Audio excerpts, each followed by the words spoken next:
जिंदगी बदल ले, थोड़ा सा संभल ले।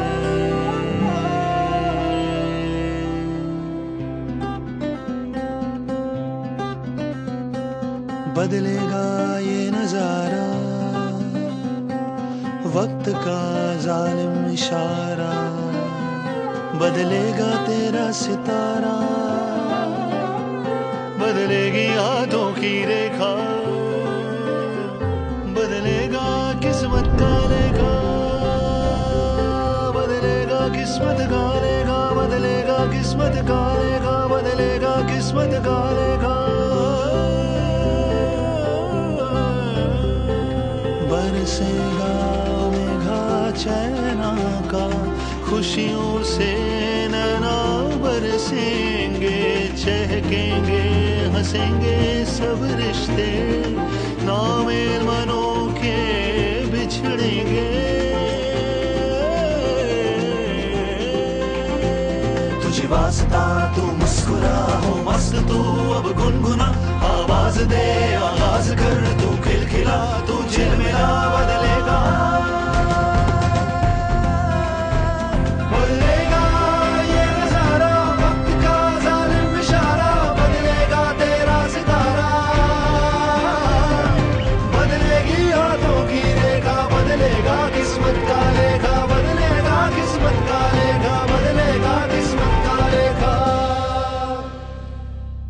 शुभ कर्म करने से जिससे किसी आदमी का चित्त दुखी ना हो और हम किसी को ठेस ना पहुंचकर हमें जो अपने चित्त को आनंद मिलता है वही शुभ कार्य होता है।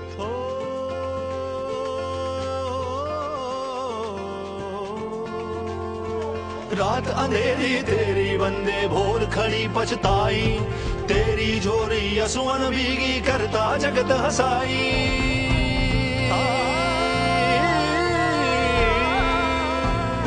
गौओं की सेवा है, मैं इसको सबसे बड़ा धर्म मानता हूँ। किसी भूखे को आपने 2 रोटी खिला दी है तो वो सबसे बड़ा धर्म मानता हूँ। धर्म के बारे में मेरा ख्याल है, अपने सही धारण करने के कार्य को धर्म कहते हैं।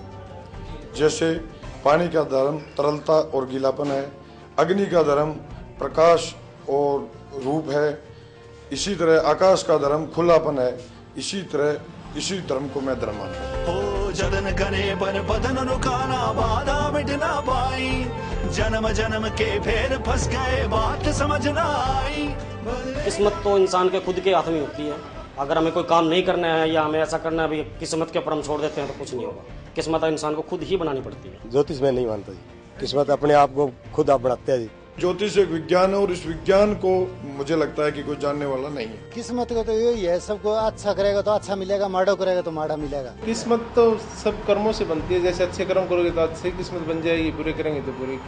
किस्मत बदलेगी तेरे हाथों से, नहीं बदलने वाली सिर्फ बातों से। बदलेगा ये नजारा, वक्त का जालिम इशारा, बदलेगा तेरा सितारा, बदलेगी हाथों की रेखा, बदलेगा किस्मत का लेखा, बदलेगा किस्मत का लेखा, बदलेगा किस्मत का लेखा। बदलेगा किस्मत का लेखा प्रोग्राम में एक बार फिर से आप सबका स्वागत है।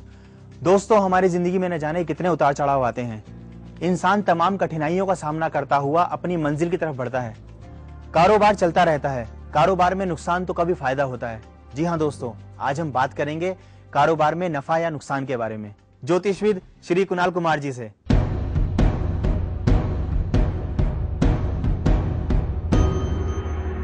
कर्मण्येवाधिकारस्ते मा फलेषु कदाचन मा कर्मफल हेतुर्भूः मात् संगोऽस्तविकर्मणि। कुणाल जी, आज का हमारा विषय है कारोबार में नुकसान का होना। जी, कई बार देखा गया है कि या तो बहुत ज्यादा नुकसान हो जाता है या फिर बहुत ज्यादा मुनाफा आ जाता है, तो ऐसा क्यों होता है? सचिन देखो, मैं बताता हूं तुम्हें कि व्यापार में नुकसान क्यों होता है और व्यापार में फायदा क्यों होता है।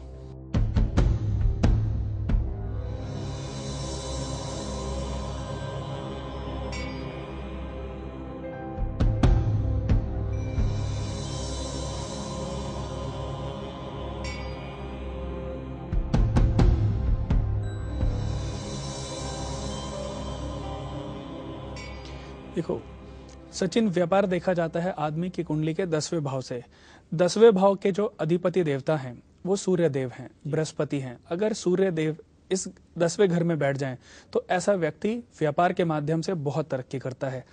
और अगर इस भाव में बृहस्पति बैठ जाएं, अपनी राशि के मालिक होकर के स्वग्रही बैठ जाएं, या कर्क राशि में उच्च के बैठ जाएं, या अच्छे कॉम्बिनेशन में बैठ जाएं, तो ऐसा व्यक्ति व्यापार के माध्यम से बहुत तरक्की करता है। लेकिन कर्म स्थान में अगर केतु बैठ जाएं या राहु नीच के आकर के बैठ जाए, 9 नंबर में राहु को नीच का माना गया है, या 3 नंबर में केतु को नीच का माना गया है, या चंद्रमा केतु का योग, या सूर्य केतु का योग, या सूर्य राहु का योग, या मंगल राहु का योग, मंगल केतु का योग, अगर ये योग किसी जातक की कुंडली में 10वें घर में बन जाए तो ऐसा व्यक्ति व्यापार में निरंतर घाटा ही करता चला जाता है। तो उसको चाहिए कि वो अपनी कुंडली के उस भाव को मजबूत करे जो उस भाव में राशि उदित हो रही है। जैसे कि अगर किसी की वृषभ लगन कुंडली है या किसी की कन्या लगन कुंडली है, अगर कन्या लगन कुंडली है तो 10वें भाव में मिथुन राशि उदित हो रही है जिसके स्वामी बुध हैं। तो बुध की डिग्रियां देखें, बुध के पास कितनी पावर है। बुध को अगर पावर दें तो बुध हमें इस भाव से होने वाले नुकसान से रोक सकते हैं। जैसे कि इस नंबर में किसी की कन्या लगन कुंडली लेते हैं, अब कर्म स्थान में 3 नंबर मिथुन राशि उदित हो रही है और बुध किसी भी भाव में लगा लीजिए, जैसे लगन में बैठे हैं तो बहुत अच्छी बात है, कर्म स्थान में बैठे हैं तो उससे भी अच्छी बात है, या भाग्य स्थान में किसी भी भाव में 1 2 3 4 5 10 डिग्री तक हैं, तो हमें बुध की पावर को बढ़ाना चाहिए। बुध की पावर को बढ़ाने के लिए हम क्या करेंगे, एक 8 मास पन्ना धारण कर लेंगे, या बुध से रिलेटेड चीजों का ध्यान रखेंगे कि अगर हम इसको परिवार से इसको जोड़ें तो परिवार में बुध बहनों का कारक है, भाई बहनों का कारक है। हम जो रिश्ते निभाते हैं अपने सगे संबंधियों से, उसका कारक भी बुध है। बुध एक नपुंसक ग्रह है, अपना उसका कोई अस्तित्व नहीं है। लेकिन अगर बुध किसी भी ग्रह के साथ में मिल जाएं, अगर बुध किसी भी राशि में अकेले बैठे हैं तो उतने बलशाली नहीं होते। लेकिन अगर ये किसी दूसरी ग्रह के साथ जाकर के बैठ जाएं, जैसे सूर्य के साथ में बैठ जाएं, बुध आदित्य योग बनाते हैं, शनि के साथ में बैठ जाएं इंडस्ट्रियलिस्ट योग बनाते हैं, राहु के साथ में बैठ जाएं तो एक्टर बना देते हैं, शुक्र के साथ में बैठ जाएं तो व्यक्ति को अच्छा सिंगर बना देते हैं, या राहु शनि का कॉम्बिनेशन बना तो अच्छा टेक्नीशियन बन सकता है, फोटोग्राफर बन सकता है, या डायरेक्टर बन सकता है, प्रोड्यूसर बन सकता है। ये बहुत सारी कुंडली के 10वें भाव पर ही निर्भर करता है। अब सबसे पहले बुध को पावर दे, क्योंकि इस भाव में अगर ग्रहण लगा हुआ है या कोई भी ऐसे ग्रह जो आपस में एक दूसरे के शत्रु हैं, जैसे कि जो इस भाव में कारक नहीं माने गए, मंगल को इस भाव में कारक माना गया है, सूर्य को इस भाव में कारक माना गया है और बृहस्पति को भी इस भाव में कारक माना गया है। लेकिन अगर ऐसे ग्रह सॉफ्ट ग्रह बुध हुए, चंद्रमा हुए, राहु हुए, केतु हुए या शुक्र हुए, ऐसे ग्रह अगर जाकर के बैठ जाएं तो इस घर में प्रबल कारक नहीं माने गए, तो व्यक्ति जीवन में हमेशा परेशानियां ही परेशानियां भोगता रहता है। लेकिन बड़ी अच्छी बात मैं तुम्हें बताना चाहता हूं कि ऐसी स्थिति में वो व्यक्ति पैदा क्यों हुआ है, ये कर्मों पर निर्भर करता है। इस समय पर ग्रहों की स्थिति अच्छी नहीं है, पर इस समय वो बच्चे पैदा हो रहे हैं जिन्होंने बुरे कर्म किए होंगे, जो अपने बुरे कर्मों का फल भोगने के लिए इस धरती पर जन्म लेने वाले हैं। जब ग्रहों की अच्छी स्थिति आएगी, सूर्य उच्च के होंगे, बृहस्पति उच्च के होंगे, शुक्र सुग्रही होंगे, या शनि बहुत मूल त्रिकोण राशि में या उच्च के होंगे, जब ऐसी स्थितियां बनती हैं, करीबन 4 ग्रह व्यक्ति के उच्च के हों, बाकी के ग्रह सुग्रही हों और अच्छी प्लेसमेंट लेकर के बैठे हों, तो ऐसे समय पर कौन बच्चे पैदा होंगे, जिन्होंने अपने पूर्व जन्म में अच्छे कर्म किए होंगे, क्योंकि अच्छे कर्मों का फल भोगने के लिए वो इस धरती पर आने वाले हैं। लेकिन ये सारी चीजें आदमी के कर्म से ही जुड़ी होती हैं, क्योंकि कर्म ही निर्धारित करता है कि व्यक्ति अपने जीवन में कब कितनी तरक्की करेगा और कब कितनी ऊंचा स्थान पाएगा। कुंडली में 10वां भाव बड़े पद का भी कारक है। उसने बड़ा व्यवसाय तो किया, लेकिन बड़े व्यवसाय को करने के साथ साथ उसने लोगों की सेवा करी, समाज में उसने एक अच्छी प्रतिष्ठा बना ली और धीरे धीरे उसको एक ऑफर मिला कि आप हमारी पार्टी में शामिल हो जाइए। पार्टी में शामिल हो गए, विधायक बन गए, विधायक बनते ही उनको एक कैबिनेट का पद मिल गया। तो देखिए कितनी तरक्की करी उसने, उसने तो एक व्यवसाय पर अच्छा कंसंट्रेट किया था। कंसंट्रेट क्यों किया? क्योंकि उसकी अच्छी कुंडली थी। लेकिन ऐसे भी हमारे बहुत दर्शक हैं जिनकी कुंडली में ग्रहण दोष या ऐसे दोष लगे हुए होते हैं और उनका व्यापार अच्छा नहीं चल रहा है। दर्शकों, सबसे पहले आप उस भाव को, उस घर को मजबूत करें। उस घर में जो राशि उदित हो रही है उस राशि को बल दें। उस राशि को बल देने के बहुत सारे तरीके हैं। अच्छे कर्म करके भी, अच्छा सही ज्ञान से अगर आप रत्न पहन लें उससे भी आप पावर दे सकते हैं। और अपने परिवार में भी देखिए, हमारे शरीर में भी बुध ग्रह का वास है, लेकिन बुध ग्रह कहां पर हैं? हमारी वाणी में। अगर आप किसी को अच्छा बोलते हैं, किसी को मीठा बोलते हैं, प्यार से बात करते हैं, विनम्र पूर्वक बात करते हैं, तो भी आप बुध को बल देंगे। आप अपनी बहनों का ध्यान रखते हैं, अपने भाई या बुआओं का ख्याल रखते हैं, तो भी बुध को बल देते हैं। या आप किसी मंदिर में किसी सेवादार को, किसी मजदूर को हरी सब्जियां खरीद के दान करें, पालक दान करें। देखिए, मैं भी कई बार बताता हूं, लाल किताब का एक छोटा सा टोटका है कि आप 5 बुधवार किसी भी गरीब आदमी को 3 किलो पालक का दान करें। पर यह उपाय है, अगर आप इसको सिर्फ उपाय समझ के करेंगे तो उतना फलित नहीं होगा जितना इसको अगर आप अपने जीवन से जोड़ लेंगे कि मुझे हर महीने एक गरीब आदमी को पालक देनी है, किसी मंदिर के सेवादार को जाकर के पालक दान करनी है, या उसको कोई सब्जी ले जाकर के दान करनी है। यहां पर मैं एक बात कहता हूं कि दोनों ही चीजें अपने कर्म से निर्धारित होती हैं। लेकिन एक गरीब आदमी गरीब होता जा रहा है, अमीर आदमी और अमीर होता जा रहा है। पर दर्शकों, यही चीज मैं आपको बताना चाहता हूं कि कर्म से व्यक्ति अपने पूर्ण जीवन को बदल सकता है। हम सोचते हैं कि इसको फ्रॉड कर दें, उसको फ्रॉड कर लें, यहां पर दाल में किंकड़े मिलाकर के बेच दें, या यहां पेट्रोल में पानी मिलाकर के बेच दें। कितना व्यापार, कितना बड़ा व्यापार करेंगे आप? 10 प्रॉपर्टियां, 20 प्रॉपर्टियां बना लेंगे, लेकिन मरने के बाद ईश्वर जब दोबारा जन्म देगा आपको, तो आपको धरती पर इसलिए नहीं भेजेगा, अरे तुमने तो 20 प्रॉपर्टियां छोड़ करके आए थे, उसको ठीक से भोग भी नहीं पाए, तो दोबारा जाकर के जन्म ले और उन्हें भोग करके आए। ईश्वर ऐसे जन्म नहीं देता। ईश्वर आदमी के कर्म अनुसार ही उसको फल देता है। और अगर आप ये सोचते हैं कि मैं बहुत सारी प्रॉपर्टियों को इकट्ठा करके अपने बच्चों के लिए छोड़ जाऊं, अपने परिवार के लिए छोड़ जाऊं, पूत कपूत तो क्या धन संचय, पूत सपूत तो क्यों धन संचय। अगर सपूत है तो पैदा करेगा, और कपूत है तो आपके सारे किए कराए को बर्बाद कर देगा। दर्शकों, ये बात हर व्यक्ति को ध्यान रखनी चाहिए। हर व्यक्ति को सोचना चाहिए कि वो जो कर रहा है उससे किसी का अनहित तो नहीं हो रहा है। अगर अनहित हो रहा है तो ऐसा पैसा कभी किसी काम नहीं आता जो दूसरे की बद्दुआएं लेकर के जोड़ा जाता हो। ये कुंडली के कर्म स्थान पर ही निर्भर करता है। अब देखिए, केतु और मंगल का युति होनी, ऐसा व्यक्ति चोर बन जाता है। चोरी जरूरी नहीं कि वो चोर घरों में चोरी करता है, बहुत सारे बड़े लोग भी हैं, पेट्रोल में कुछ मिलाकर के बेच रहे हैं, अपने परचून में कुछ ना कुछ हेरा फेरी कर रहे हैं, या अपने पार्टनरशिप तो कर ली, पार्टनर को धोखा दे रहे हैं। ऐसी बहुत सारी चीजें हैं जो हम चोरी करते हैं, लेकिन हम ऐसे बड़े बिजनेसमैन हैं कि हमारे ऊपर कोई उंगली नहीं उठा सकता। एक चोर अगर ब्रेड रोटी दुकान से चुरा ले तो उसको लोग पीट पाट के उसका बुरा हाल कर देते हैं। लेकिन उन चोरों का क्या होगा? उस सब के किए गए कर्म का फल ईश्वर देगा ही देगा। ऐसा कभी हुआ है कि इसने जन्म तो लिया लेकिन मरा नहीं? हनुमान जी के बारे में सब कहते हैं कि हनुमान जी का जन्म हुआ है, या अश्वत्थामा अमर थे, उनके पास ऐसा वरदान था। लेकिन मैं अभी इस युग के मनुष्यों की बात कर रहा हूं। ऐसे किसी मनुष्य को आप जानते हैं जिसका जन्म तो हो गया हो लेकिन उसकी मृत्यु ना हुई हो? बहुत सारे लोग सोचते हैं जब सुबह शाम पूजा करते हैं तब तो भगवान को भोग वोग सब चीजें लगाएंगे, लेकिन अब चोरी करेंगे तो सोचेंगे भगवान देख तो नहीं रहा।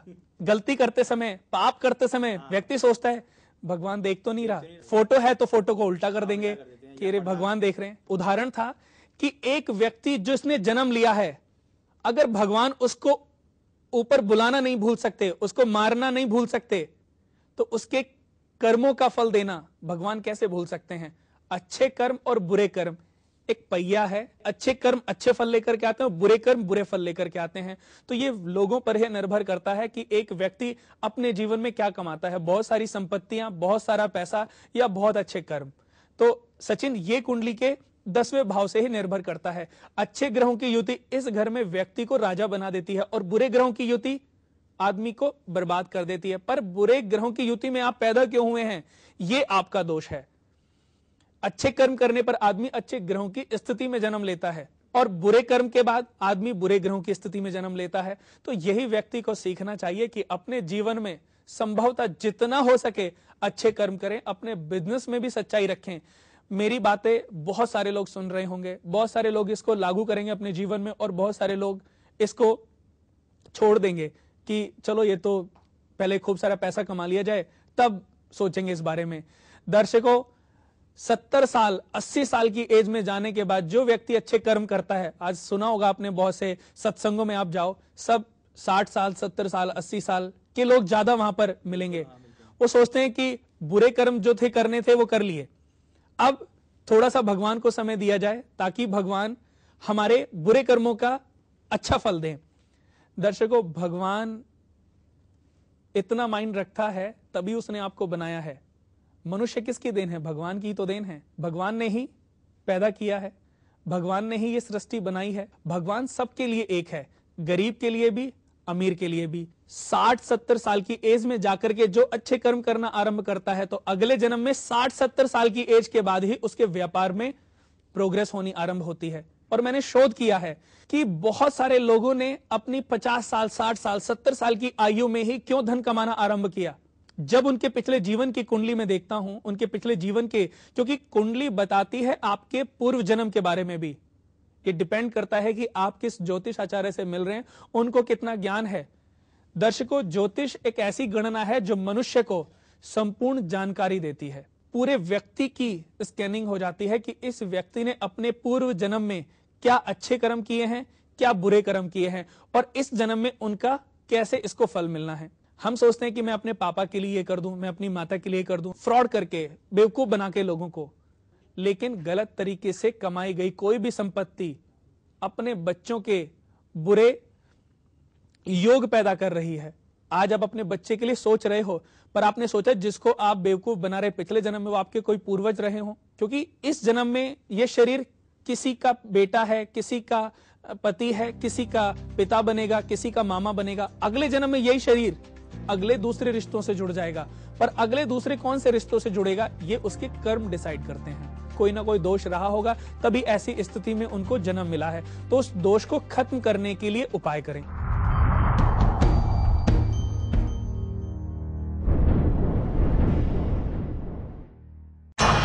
जिंदगी की मुश्किलों के भंवर में फंसा इंसान कैसे पाए अपनी मुश्किलों और परेशानियों का हल? क्या है इसका कोई उपाय, कोई रास्ता? ऐसी ही बहुत सी परेशानियों से ज्योतिषविद कुणाल कुमार जी का सामना हुआ तो ज्योतिषविद कुणाल कुमार जी इन परेशानियों का उत्तर खोजने में लग गए। दिन रात की अथक मेहनत से आखिर इन्होंने अपने अनुभव एवं अध्ययन को एक समुचित कुंडली का रूप दे दिया। जी हां, इसी कुंडली पुस्तक का नाम है अद्भुत जीवन संग्रह। ज्योतिषविद कुणाल कुमार जी के गहन अध्ययन का परिणाम है अद्भुत जीवन संग्रह। मुश्किलों से घिरे हुए इंसान के लिए आशा की किरण है अद्भुत जीवन संग्रह। अद्भुत जीवन संग्रह में हर परेशानी का, हर मुश्किल का हल समाया हुआ है। अद्भुत जीवन संग्रह इंसान की तमाम उलझनों का एकमात्र ऐसा उपाय है जिसमें भृगु संहिता, रावण संहिता, लाल किताब, काली किताब, अंक ज्योतिष, वास्तु शास्त्र, सामुद्रिक शास्त्र, हस्त विज्ञान आदि समस्त 8 ज्योतिष शास्त्रों का समावेश है। हर व्यक्ति अद्भुत जीवन संग्रह का लाभ पा सके, इसके लिए इसे 2 भाषाओं में उपलब्ध कराया गया है, हिंदी एवं अंग्रेजी। अद्भुत जीवन संग्रह मंगवाने के लिए संपर्क करें 01149181818 या आप SMS भी कर सकते हैं। इसके लिए टाइप करें KVK और भेज दें 56161 पर। ज्योतिषविद कुणाल कुमार जी से व्यक्तिगत रूप से मिलने के लिए संपर्क करें 01149181818 9717030531 9999799936 9717030281 9999799972 9717030264 9899899415। हमारा पता है Kunal Vastu Kendra, Jyotish and research centre, 512 5th floor, ring road mall, near Deepali Chowk, behind Kali Mata Mandir, outer ring road, sector 3, Rohini, Delhi 110085। हमारा ईमेल एड्रेस है kunalvastukendra@gmail.com, kunalvastukendra@yahoo.com एवं kunalvastukendra@hotmail.com और हमारा वेबसाइट एड्रेस है www.kunalvastu.com एवं www.kunalastro.com। बदलेगी हाथों की रेखा, बदलेगा किस्मत का लेखा, बदलेगा किस्मत का लेखा, बदलेगा किस्मत का लेखा। दोस्तों, हम आ पहुंचे हैं कार्यक्रम के अंतिम चरण में। तो कुणाल जी, मैं आपसे ये पूछना चाहूंगा, जन्म कुंडली के अंदर ऐसे कौन से दोष होते हैं जिससे कारोबार में नुकसान होता है? देखिए, दोषों की चर्चा करी है तो बहुत बढ़िया करी है, क्योंकि कुंडली में अगर किसी जातक की कुंडली में मंगल और राहु का अंगारक योग है, या किसी जातक की कुंडली में मंगल और केतु का कॉम्बिनेशन योग बना हुआ है, या चंद्रमा राहु का या सूर्य और राहु का ग्रहण दोष कुंडली के कर्म स्थान में बना हुआ है, तो ये ऐसे दोष होते हैं कि वो व्यक्ति अपने जीवन में बड़े व्यापार को बढ़ा ही नहीं सकता, वो व्यक्ति अपने जीवन में बड़ा व्यापार कर ही नहीं सकता। कुंडली तो इंडिकेट करती है कि ये व्यक्ति बड़ा व्यापार करेगा, लेकिन जब जब वो बड़े व्यापार में किस्मत आजमाएगा, पैसा लगाएगा, तो उसको हानि का ही सामना करना पड़ेगा। सबसे पहले उसको चाहिए कि वो अपने इन ऋणों से अपने आप को मुक्त कराए। किसी जातक की कुंडली में शुक्र, राहु, शनि, केतु, इनमें से कोई भी ग्रह कुंडली के पंचम भाव में आकर के बैठ जाते हैं, जिससे कि एक स्वदोष ऋण दोष उत्पन्न होता है। ऐसा व्यक्ति अपने दिमाग का जब भी प्रयोग करेगा, जब भी सोचेगा कि मैं अपने दिमाग से अच्छा पैसा कमा लूं, या कोई भी पितृ दोष अगर पैतृक ऋणों का भार जातक की कुंडली में है, तो वो अपने जीवन में जितनी भी मेहनत करता है उसका सिर्फ 10% लाभ ही उस व्यक्ति को मिल पाता है। मेहनत बहुत करता है, कर्म बहुत करता है, पूजा पाठ बहुत करता है, दान पुण्य बहुत करता है, पर वो व्यक्ति जो भी कर रहा है उसका सिर्फ 10% लाभ ही वो व्यक्ति भोग पा रहा है, क्योंकि उसने अपने पिछले जीवन में इतना कर्जा लिया हुआ है कि इस जन्म के कर्म, इस जन्म के पुण्य, इस जन्म के दान, इस जन्म का पैसा रुपया, सब कुछ पिछले जीवन के ऋण भरने में जा रहा है। तो ऐसे व्यक्ति को चाहिए कि वो विधिवत इन दोषों को दूर कराने के लिए अच्छे अनुष्ठान, अच्छा यज्ञ कराए। सूर्य यज्ञ करा सकता है अगर सूर्य के साथ कोई ग्रहण युति बनी हुई है। अगर मंगल की युति बनी हुई है तो मंगल शांति का अनुष्ठान करा सकता है, या नवग्रह कवच करा सकता है, या महामृत्युंजय का जाप करा सकता है। तो ऐसे बहुत सारे और भी विधान हैं जिसको करने से वो व्यक्ति अपने इन दोषों से अपने आप को मुक्त करा सकता है। कुछ इससे रिलेटेड उपाय भी हैं, जैसे कि अगर मंगल का उपाय है तो मंगल के लिए 9 नीम के पौधे किसी मंदिर में जाकर के या किसी पार्क में जाकर के लगाएं, या गुड़ लेकर के अपने वजन के बराबर का गुड़ खरीदे और किसी अनाथ आश्रम में या किसी अंधों के विद्यालय में जाकर के दान करें। उससे भी ये दोष भंग हो जाते हैं।